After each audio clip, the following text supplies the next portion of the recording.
Bienvenue dans ce nouveau podcast où aujourd'hui je vais te parler de l'offre d'été 2023 et en particulier les lignes 20 et 21.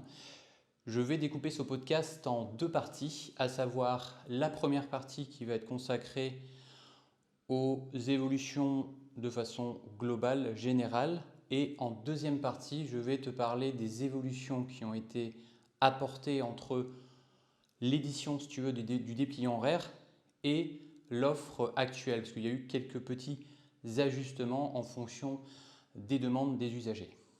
Alors pour commencer, je vais te parler de façon générale de l'offre d'été 2023. Alors on est reparti, si tu veux, sur l'offre du 22 mai dans le principe où l'écart de la ligne, enfin des lignes 20 et 21 vont débuter de l'Aisne-20 pour terminer à la porte de Gouinou et repartir de la porte de Gouinou pour aller jusqu'à l'Aisne-20 ou l'Anilis porte de Gouinou, l'Anilis. Donc ça c'est le cas par contre sur tous les horaires. Cet été il n'y a aucun service qui va aller jusqu'à Kerichen, Choiseul ou jusqu'à Jules Lesven. Alors néanmoins il y a une particularité sur les lignes 20 et 21, donc une particularité sur chaque ligne, à savoir que sur la ligne 20, sur le premier service du matin, à savoir le départ 5h45 de Lydia, le car va aller jusqu'à l'arrêt Eau Blanche pour qu'il y ait une connexion qui puisse se faire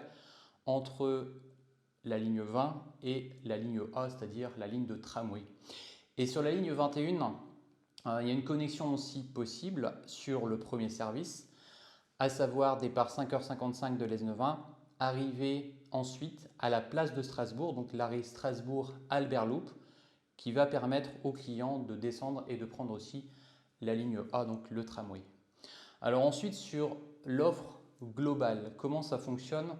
Alors de façon générale, on a essayé aussi d'être assez attentif à la porte de Gouinou, à savoir qu'il n'y ait pas trop de véhicules simultanément à arriver ou à partir, parce que sur cet emplacement-là, il y a très peu de places possibles, d'emplacements possibles pour les cars Bresgo, sachant qu'il y aura la ligne 20, 21, mais aussi la ligne 27. Donc on a essayé de faire en sorte que quand on arrive à la porte de Gouinou, il n'y ait pas trop de temps d'attente pour ensuite repartir sur un autre tour, c'est-à-dire dans le sens inverse, porte de Gouinou vers l'Anilis ou vers les Emins. Ensuite, de façon générale au niveau des horaires, donc là je vais parler des horaires de façon générale de tout l'été, donc des lignes qui nous concernent. On a aussi essayé d'être vigilant sur les correspondances entre la ligne 21 et les autres lignes, à savoir 22, 23, 24, 25 et 26, notamment à Plabennec-Gare du Lac et à Lesnenin-Carmarthen. Et on a aussi, comme l'année dernière, des services dédiés aux lignes vélo. À savoir que sur la ligne 20 et 21, sur certains horaires, tu remarqueras qu'il y a un logo vélo donc en haut d'une colonne, donc d'un service. À savoir que sur la ligne 20, tu peux monter des vélos à bord aux arrêts Landéda Sainte-Marguerite, l'Anilis Gare de Saint-Antoine et Gouinou, porte de Gouinou. Et sur la ligne 21, tu as la possibilité aussi d'embarquer des vélos à l'arrêt Lesnenin-Carmarthen, Plabennec Gare du Lac et Gouinou, porte de Gouinou. Donc ça, ce sont des spécificités pour chacune des deux lignes. Ensuite, on va basculer tout de suite sur la seconde partie de ce podcast parce que je vais essayer d'être assez bref. Au niveau des évolutions entre le dépliant qui est édité et la réalité, il y a quelques modifications qui ont été apportées. Et je vais t'expliquer ici lesquelles et aussi les raisons pour lesquelles on a apporté des modifications sur ces services, à savoir sur la ligne 20. On avait un départ à 6h55 de Lydia pour aller jusqu'à Porte de Gouinou.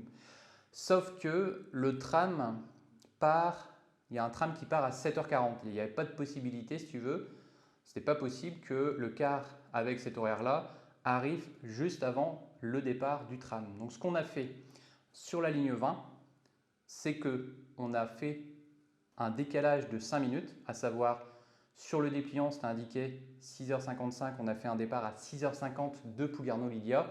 Et de Landéda, c'était indiqué 7h, on fait un départ à 6h55.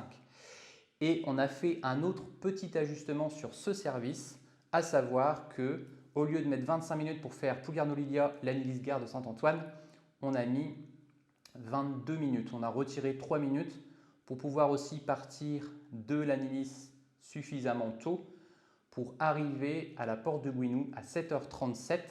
Donc ça, bien sûr, ce sont des horaires théoriques, sachant que normalement, on a un petit peu de marge. Donc si on met 7h37, normalement, même s'il y a un petit peu de retard, tu devrais arriver à 7h37.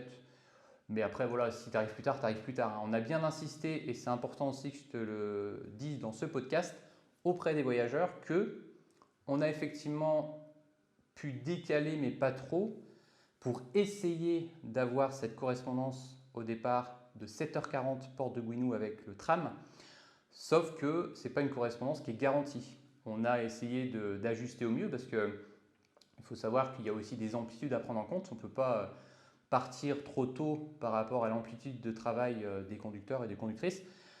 Donc, on a décalé ce service sans garantie de correspondance. Ensuite, la ligne 21, on a fait un ajustement, enfin c'est même pas un ajustement, c'est qu'on a créé un nouveau service qui n'est pas sur le dépliant, à savoir un service départ de Porte de Gouinou à 17h45 pour aller jusqu'à l'Esnevin. Et ça, ce service-là, il va fonctionner toute l'année, à savoir l'été, en période d'hiver et aussi pendant les vacances d'hiver. L'idée sur la ligne 21, c'est que les horaires qui fonctionnent pendant les vacances d'été fonctionnent aussi en période de vacances d'hiver. D'accord ? Et ce service de 17h45, il était pour l'instant en tout cas actif seulement en période scolaire. Donc l'idée, c'est aussi de pouvoir avoir un certain nombre de départs aux heures d'affluence pour que les domiciles de travail puissent prendre la 21 pour rejoindre ensuite l'Esnevin. Donc voilà les grandes évolutions assez minimes qu'on a adaptées, justement ajustées par rapport aux horaires du tram pour ces horaires d'été. Et puis je vais peut-être aussi terminer ce podcast par dire justement que sur les horaires de façon générale, c'est important, tu vois, si tu remarques, si tu observes qu'il y a des ajustements encore à améliorer, de nous le faire remonter. Parce que l'idée maintenant, c'est de faire aussi des ajustements quand c'est vraiment urgent d'essayer de faire des ajustements rapidement, même si les horaires du dépliant sont déjà définis. On peut aussi faire des évolutions.